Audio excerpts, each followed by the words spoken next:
इस शो के full episodes देखने के लिए ZEE5 ऐप डाउनलोड करें। देखिए, मैं आप लोगों की बातें समझ सकता हूँ। नहीं इंस्पेक्टर, आप नहीं समझ रहे हमारी बात। मैडम प्लीज, आपके इस तरह चिल्लाने या नाराज होने से कुछ नहीं होगा। हमने करण लुथरा को मिस शर्लिन के घर में रंगे हाथों पकड़ा है। जब हम वहाँ पहुंचे तो हमने देखा कि करण लुथरा उनके कमरे की तरफ भाग रहा था, और जब हम कमरे में पहुंचे वहाँ बिल्कुल अंधेरा था। हमने लाइट ऑन की तो देखा कि उसके हाथ में क्रोबार है, जो किसी हथियार से कम नहीं होता। What's wrong with you, inspector? क्रोबा से सिर्फ मर्डर नहीं किया जा सकता और बहुत सारे काम किए जा सकते हैं। अब पता नहीं वो करण के हाथ में क्यों था। अब करण शर्लिन को बचाने के लिए गया हो। I'm sure वो उसे चोट तो कभी नहीं पहुंची। मैंने अभी तक उस पर ऐसा कोई चार्ज लगाया भी नहीं है, लेकिन अगर चाहूँ तो लगा सकता हूँ, क्योंकि उसके हाथ में जो हथियार था वो बिल्कुल घातक था। लेकिन मैं इस बात को नजरअंदाज कर रहा हूँ और आप लोग मुझसे इस तरह बात कर रहे हैं। आप लोग तो ऐसे दिखा रहे हैं जैसे मेरी करण लुथरा से कोई जाति दुश्मनी है। देखिए, ऐसा कुछ भी नहीं है। मैंने सिर्फ उसे अनधिकार किसी के घर में घुसने के जुर्म में अरेस्ट किया है। इंस्पेक्टर, आपको लगता है वो जबरदस्ती किसी के घर में घुस सकता है? वो दी करण लूथरा है, उसकी एक इमेज है, वो ऐसी हरकत नहीं कर सकता। और करण शर्लिन का होने वाला देवर है। आप उस पर कोई चार्ज नहीं लगा सकते।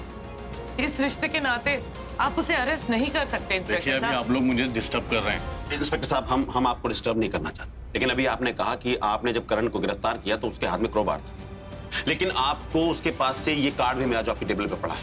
इंस्पेक्टर साहब, वो ये बैचलर्स पार्टी का कार्ड ही देने के लिए गया था शर्लिन। दिन में बिजी था इसलिए नहीं जा पाया, इसलिए वो रात को गया और शर्लिन ने उसे कोई और समझ लिया। ये बिल्कुल सही कह रहे हैं, यही हुआ होगा। ऐसे ही हुआ है। ये आप लोगों का सिर्फ अंदाजा है और मैं आप लोगों के अंदाजे के हिसाब से काम नहीं करूंगा। मुझे मिस शर्लिन के घर से फोन आया था।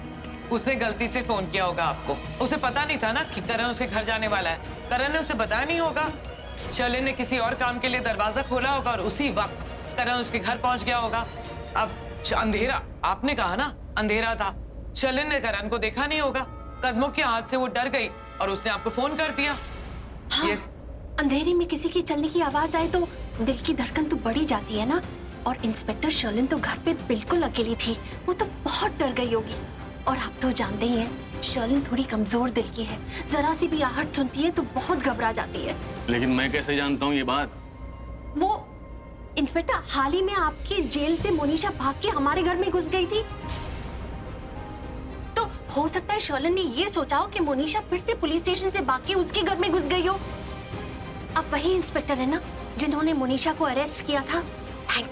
Thank you so much sir, आपने एक चलते फिरते खतरे को अरेस्ट कर दिया। नहीं, आप लोग ऐसे ही हम लोग। अरे इंस्पेक्टर साहब, आपको 100% गलतफहमी हुई है। करण ऐसा कर ही नहीं सकता। नहीं, ऐसा नहीं है। मैं बता रहा शर्लिन हूँ। ने करण को पहचाना नहीं होगा। अरे ऐसा भी नहीं है। मैं शर्लिन करण को देख के डर गई होगी, इसलिए उसने अपने घर से आपके घर पे आप लोग मेरा सब- मतलब है पुलिस स्टेशन में फोन कर दिया होगा।